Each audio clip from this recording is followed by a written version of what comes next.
Sumainyo ang Panginoon. At sumaiyo rin. Ang mabuting balita ng Panginoon ayon kay San Juan. Papuri sa iyo, Panginoon.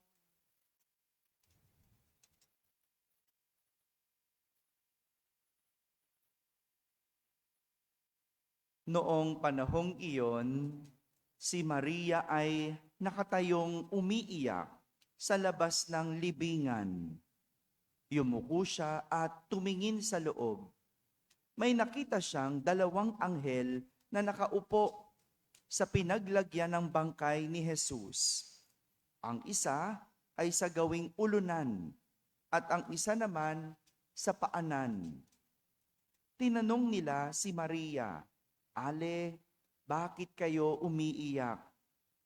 Sumagot siya, "Kinuha po nila ang aking Panginoon at hindi ko alam kung saan dinala." Lumingon siya pagkasabi nito at nakita niya si Jesus na nakatayo roon. Ngunit hindi niya nakilalang si Jesus iyon. Tinanong siya ni Jesus, "Bakit ka umiiyak? Sino ang hinahanap mo?" Akala ni Maria ay siya ang tagapag-alaga ng halamanan. Kaya't sinabi niya, "Ginoo, kung kayo po ang kumuha sa kanya, ituro ninyo sa akin kung saan ninyo dinala at kukunin ko." "Maria," ani Jesus. Humarap siya at kanyang sinabi, "Rabboni," ibig sabihin, Guro. "Huwag mo akong hawakan, sapagkat hindi pa ako nakapupunta sa Ama," wika ni Jesus. "Sa halip, pumunta ka sa aking mga kapatid at sabihin mong aakyat ako sa aking Ama at inyong Ama, sa aking Diyos at inyong Diyos." Kaya't si Maria Magdalena ay pumunta sa mga alagad at sinabi, "Nakita ko ang Panginoon." At tuloy sinabi sa kanila ang bilin ni Jesus. Mga kapatid, ang mabuting balita ng Panginoon. Pinupuri ka namin, Panginoong Hesukristo. Umupo ang lahat at makinig sa homilia. Magandang umaga po sa inyong lahat. Magandang umaga sa mga nasa barangay, sa mga nasa tahanan, na nagsisimabay online at sa lahat na nasa abroad. Isang magandang araw sa ating lahat. Muli na naman tayo nakarinig ng kwento ng muling pagkabuhay ni Jesus. Kung kahapon ang kwento ng pagkabuhay na ating narinig ay mula kay San Mateo, sa bersyon ni San Mateo. Ngayong araw na ito, ang ating ebanghelyo, ang kwento ng pagkabuhay ay mula sa bersyon ni San Juan. At ayon sa ebanghelyo, umiiyak si Maria Magdalena habang siya ay nasa labas ng libingan. Bakit? Dahil wala na ang bangkay ni Jesus. Wala si Jesus sa kanyang pinaglibingan. At nang makita ni Maria Magdalena ang dalawang anghel, sabi, nakaupo sa pinaglagyan ng bangkay ni Jesus, isa sa ulunan at isa sa paanan. Nakita niya ito. Tinanong siya ng anghel kung bakit siya umiiyak. Pagkalingon ni Maria Magdalena, nagpakita sa kanya si Jesus. Ngunit hindi niya yon namukaan. Akala niya sino? Hello. Tagapag-alaga ng halamanan. Akala niya hardinero.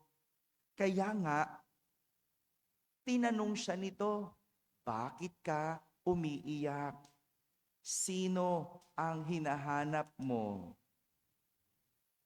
Nakakapagtaka kung bakit hindi namukaan ni Maria Magdalena si Jesus. Gayong kausap na niya si Jesus. Kaharap na niya si Jesus. Ano sa tingin niyong dahilan?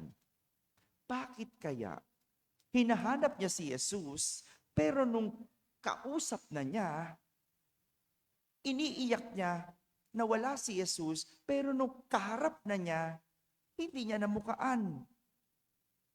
Ano sa tingin niyo ang dahilan? Hello?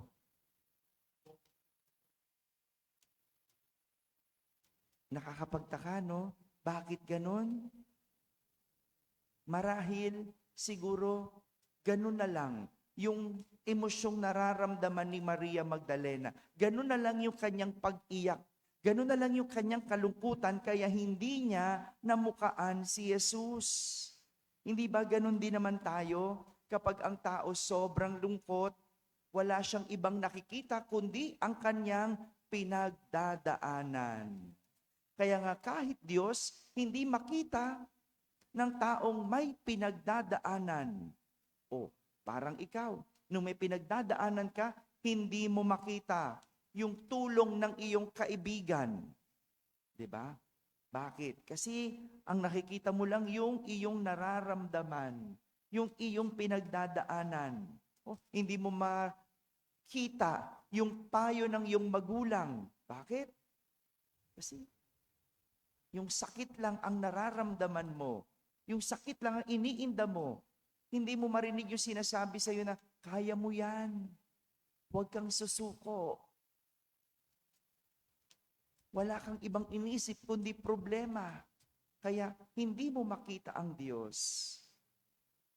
Kaya nga, magandang pagnilayan at sagutin ang tanong ni Jesus, bakit ka umiiyak? Sino ang hinahanap mo? Kapag ang isang tao malungkot at umiiyak, mabuting na ilalabas niya ang dahilan. Tama ba?